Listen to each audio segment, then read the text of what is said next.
2/3 of the people are not sleeping in the current time. People saying, I can sleep when I die. I tell people, if you're on this path, you literally are going to die. I've had my fair share of poor sleep and I know how it feels, but I found a way and I want to share it to the world. I just want everybody to discover the superpower of sleep. In this episode, Bijoy John is on a mission to redefine the importance of sleep for high-performing individuals. We will uncover why sleep is your superpower for peak performance. Remember, sleep is like a dimmer switch. It's not an on and off switch. Also, our brain is like a supercharged computer and it needs rest. So we heal in our sleep, our memory gets consolidated, everything gets arranged, and we have to take it seriously. Join us as we dive deep into the critical role of sleep in enhancing health, productivity, and leadership. So knowing that, I've put together 7 proven sleep strategies to make everybody sleep better. It works in most people. I've been implementing this for years. Welcome to the High Performance CEO Show. Hey, welcome Bijoy John to the High Performance CEO Show. Yes, Sebastian, glad to be here. Yeah, and we will talk about a very, very important topic today. We talk about sleep. And in the past, from what I saw in the industry or saw between executive high performance CEOs, they said, I can sleep 4 hours and that's enough. I'm really super efficient and I don't need much sleep. But now I think there's a change in the perception and in the importance of sleep. And also high performance CEOs and high achievers, they value sleep and they understand that this is a very, very important part of creating a healthy lifestyle. But I'm not the expert, you're the expert. So let's really dive into this topic. And you have a book, you have an institute, you're the expert. So we want to learn today, how can we sleep better? Because I don't know how many percent, but I bet it's a very high percentage of people are not sleeping well. Sebastian, thank you. So the title of my book is like Nobody's Sleeping, right?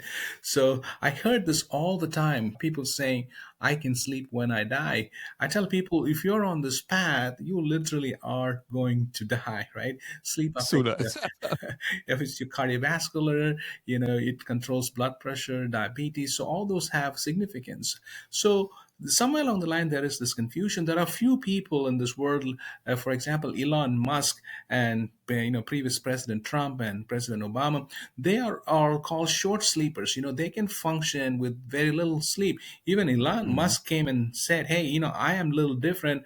Make sure you guys sleep. He was used to force everybody to, he took sleep for granted. Now he realizes the importance of sleep and he's encouraging everybody to sleep at. So very few people who are called short sleepers can work in 4 or 5 hours of sleep, but most of us need 7 to 8 hours.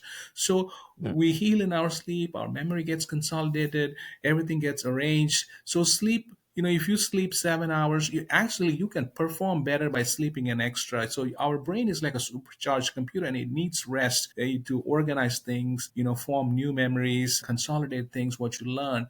As when I was in med school, I used to go all-nighters, and even in practice, I was not that efficient. But when I slept, I even performed better the next day. So knowing that, and I put together 7 proven sleep strategies to make everybody sleep better. So I've had my fair share of poor sleep, and I know how it feels, in med school when my mom died and when I started my business. But I found a way and I want to share it to the world. But I just want everybody to discover the superpower of sleep, Sebastian. This is very important. I mean, I interviewed a brain surgeon not long ago, and he said when he was active as a surgeon, there had times when they didn't sleep for 30, 40 hours, and this is crazy. Imagine you have an accident and you are submitted to the hospital and then you get a surgery from someone who hasn't slept for days. And 7 strategies for better sleep. So I think we should dive into them. We want to learn all of them. Now it's your time to really educate the audience. Let's go. We got diving straight in, Sebastian. So I actually have an acronym. I think everybody needs to take a piece of paper or a pencil or tablet. Write this down. It's called Sleep Now. SLEEPNOW. So we're going to go one by one. First is the S. For any plan, you have to have a schedule, right? So sleep also, we have to take it seriously. You have to have a schedule. So I tell people to sleep between 10 p.m. and 6 a.m., right? So what do people do if they cannot sleep? They go search on the internet and they go to bed earlier. So now they're struggling from 9 p.m. to midnight. So they're struggling for 3 hours. So if you go to bed around 10 and you can't fall asleep, try to lay in bed close to the time you went to sleep, like 11:30. So that's called sleep restriction, but make sure you wake up at 6 a.m. So this is the most difficult step. Once you start doing that, and then you can move your clock backwards like 11:30 to 11:15, 11, and so forth. But you have to wake at 6 a.m. So schedule is important. This is called sleep restriction. It works in most people. I've been implementing this for years. So that's number one. Next is the L in the acronym: low light, low noise, low temperature, right? The melatonin, the human hormone, only secretes in darkness and lower temperature. So I tell people to experiment between 65 to 70 degrees so that they can be cool. And of course, noise affects the quality of sleep because you get awakened by the noises. So mela means darkness. So melatonin only gets secretes in darkness. Make sure your bedroom is dark. Sorry to interrupt you, but I've got a question. Yes. What is your experience with these blue light blocking glasses you can buy on the internet? Does it work? So I'm coming to the next one, electronics in the acronym. So I'll combine that question. Okay. So what happens is ever since COVID came, everybody's starting to working from home, and then from home you're taking it to the bedroom. In the bedroom, what happens is there's no light, and you're opening your tablet or your phone. Mm, Even with blue light blocking filters, there is light. So the light mm, goes into the eye and tells the gland that puts us to sleep. It's called the suprachiasmatic nucleus. That's the clock that that's within us, our internal clock, and telling us, yeah, it is still daytime. So no matter what it is, even if it's a filter, there's still light, especially in the bedroom where there's no ambient, right? So I tell people, do not use your electronics at least 30 minutes prior to going to sleep. So make sure you take your electronics and keep it away from you. I keep it in my bathroom. I have an alarm. So I literally wake up. Even this morning, I had to wake up and go turn it off. Had a meeting with my son this morning. So, but what's the importance here is, if you have your phone close to you in the middle of the night, if there's a notification or the dings, people say, hey, I put it on do not disturb. But then we wake up as we go through different sleep cycles. We have tendency to wake up. I woke up in the middle of the night yesterday to use the restroom, but I keep my sleep shape. I don't look at the clock, because once I look at the clock, oh, it's 4 o'clock. Oh, it's only 3 o'clock. You start worrying. So keep it away. So that answers your question. the thinking starts, and then Yeah, you this. don't want to know the time at night. You just have to have an alarm. So I tell people to have a alarm. So that's no to electronics. Then next E is exercise 4 hours prior to going to sleep.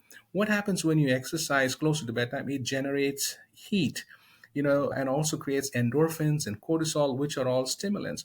The best time to exercise is in the morning, but if you can, make sure you exercise at least 4 hours prior to going to sleep. So now, so you have your schedule, you are slowly weaning off the things that are bothering you, you're leaving your phone away from you, you're not exercising, you're giving a chance to your body. The next SLEEP, P is power of your mind. So you're giving your body a chance. I teach two techniques for people. One is called vivid imagination. So what it is when you're taking your worries to bed and reality. In bed, I want you to use only the abstract. So I want to use our own imagination. I watched a TV show. I'm thinking how it's going to end tomorrow. I'm the director of the show. I've been using this for 30 years, all my life, and then it works great. I don't want any reality. We think about reality. Oh, I have to do this. No, I'll teach about it next. So I also teach yoga nidra to power off your mind. Yoga nidra means nothingness. You lay down with your palms up, and you just start thinking about different parts of your body. Start from your head, go all the way down, not about anything. So listen, you're giving your mind a chance to rest. There's no phone ringing. There's no light. So once you do that, you power off your mind. Next is no to worries. So we all worry as human beings, but I tell people to take dedicated time to worry between 6 p.m. and 8 p.m. every night. Schedule worry time. I love this. Yeah.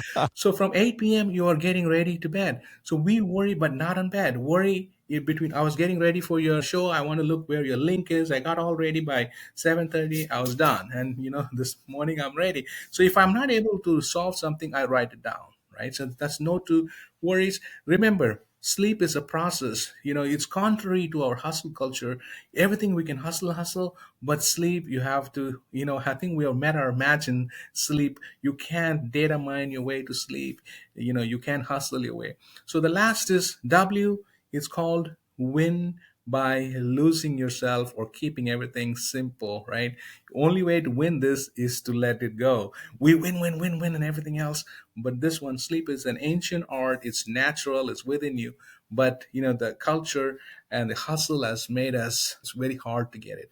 Remember, sleep is like a dimmer switch. It's not an on and off switch. We want it to be an on and off switch, but it has to dim. It's like a 7 course meal. You have to have your wine, your cheese, your salad, your music. Then you go to the main meal. So it has to be processed. So sleep now, SLEEPNOW, schedule, low light, low noise.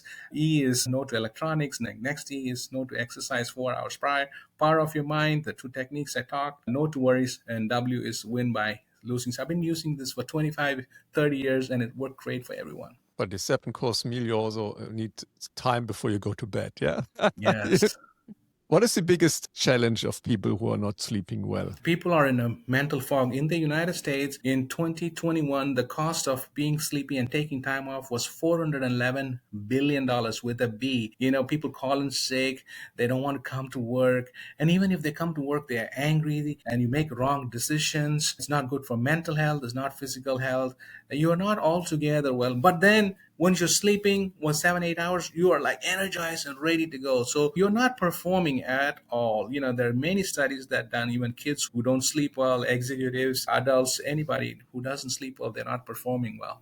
I know so many people who are not sleeping well. I also had my phases where I didn't sleep well, too much work, too many thoughts, and switching off. And you said it very well. It's not a switch. You can't switch yourself to sleep. It's a process. You have to go into a kind of transition to fall asleep. And when you have too many thoughts in your head and too many things, then I often write things down in the evening, which are in my head so that I don't have to think about them. It's okay, they are written down, so I will not forget what I had in my head. I like this acronym. It's very easy to remember. But you have a institute, yeah? So how do you work with your clients? How do you help them implement this strategy? Yeah, so I have my own personal clinic where everybody in the state can come and see me because as a physician, I'm licensed. But people can get all the help online. I have, the sleepfixacademy.com where there's a sleep assessment, sleep test, sleep quiz, and there's my podcasts are there. So many other tips. They can take a sleep now course. I have also a course for people. Then my book is available online. So there are many ways to do it. So I want this information to give to more people, not only the people in my state where they can come and see me, if they can get all the self-help they can on my sleepfixacademy.com website.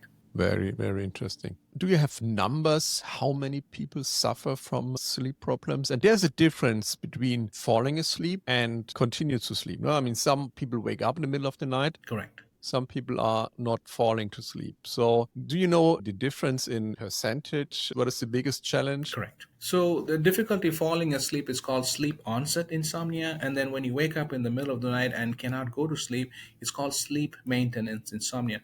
Roughly, the stats are about a third of the patient folks in the world don't sleep well, but I believe I think it's more than 70. It's probably 2/3 of the people are not sleeping in the current time. So when you can't go to sleep, that is called pure insomnia. So before I go into that, I make sure people don't have like medical problems like heart problem, lung problem, or syndrome called restless legs, and also mental health problems, anxiety or depression. They're not able to sleep. So I have to address that.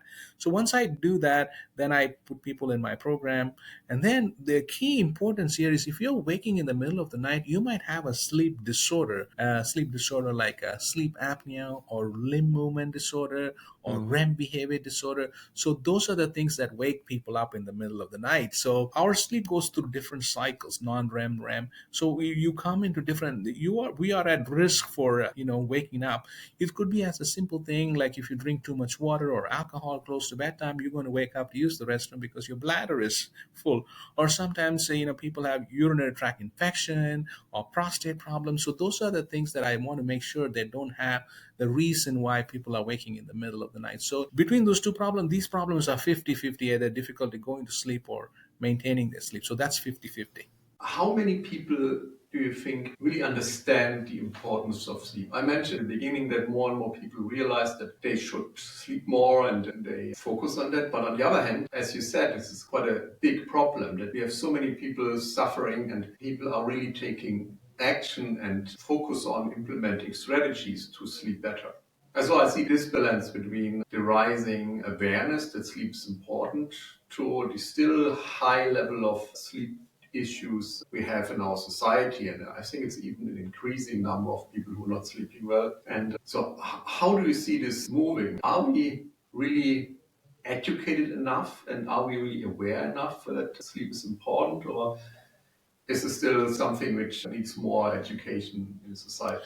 So, Sebastian, to answer the question, sleep problems don't hurt. Like if you have a toothache, you're going to take care of it, right? If you have a fracture of your hand or if you have a tumor that's growing, you're going to take. Sleep problems are slow. It takes at least 5 to 10 years to have the impact on it. Sleep affects our mental health. In a less supply of oxygen to the brain, you can have, cognitive issues. Not sleeping well can have blood pressure problems. When you have sleep apnea, you have an adrenaline stimulation all through the night, so your blood pressure is high. Same thing with diabetes. So sleep problems, what is this little bit here and there, but over 5, 10 years, it catches up. So to answer your question, of course, education is important. That's why I decided to write this book to show the importance of sleep that affects all organs of our body. Yeah, you just mentioned your book. Can you share a little bit about how did you develop the book? Is it more like a story you're telling, or is it your factual book? What is the content? You just mentioned it's number one on Amazon. Released yesterday on the top news sellers in the field of sleep medicine. It topped number one yesterday and still is number one. And so most people are getting aware of it. So what I did is I divided into different contents. See, there is book for insomnia, there's books for children, but this one covers the whole family. I have chapters for children, I have chapter for teens, I have chapter for women, I have chapter for older adults, I have chapter for athletes, I have chapter how mental health is affected. So if you want, use that. If you have a chapter on sleep apnea, insomnia, and the end in the chapter 13, I gave the 7 proven strategies. So you go through all those problems, and yeah, hey, I'm a woman, perimenopausal, have all these problems. So go read that. I'm a young adult, I want to do well. Read that chapter, and if you have a problem, go to the end, and then you have all the 7 proven sleep strategies that I've there's also a journal. I take people to jot down how they sleep, and also have a sleep assessment at the back of the book. All these are also available on my website. So I divided into different chapters for the whole family, because if the child's not sleeping, the parents are not sleeping. If the adults are not sleeping, the grown-ups are not sleeping. So I wanted a compact one. While we record this, a couple of days ago, there was a news alert that a plane was flying without pilots. The main pilot was asleep, and the co-pilot was so tired because he had a newborn and he didn't sleep for days. So he also fell asleep while he was in charge. And this is good targeting. I saw that and I was laughing at myself. I was like, "Hey, how's my book?" Book came up. When I Yeah. when I was reading that article. Yeah, you see, I mean, this is amazing advertising, really focused on the problem, and then you seeing this article, then hey, what can help you with the book? See, Sebastian, in the United States, only half the vehicles are on the road at night, but two-thirds of the accidents happen at night because people are drowsy. Just think about the major accidents that have happened in this world at night. Think about the Chernobyl disorder, the 3 Mile disaster, even the Challenger explosion. They found out that the crew were not sleeping while the ground crew were operating. So there's a lot of disasters that can happen. The mathematical errors of night workers and even employees. All my staff, I make sure I screen them. I make sure they sleep better, because you are at risk for having errors. You're working at your 50, 60%. You're trying your best to be your 100%, but you're not. Yes, I just wonder how can we educate society more about sleep? I mean, we have books, we have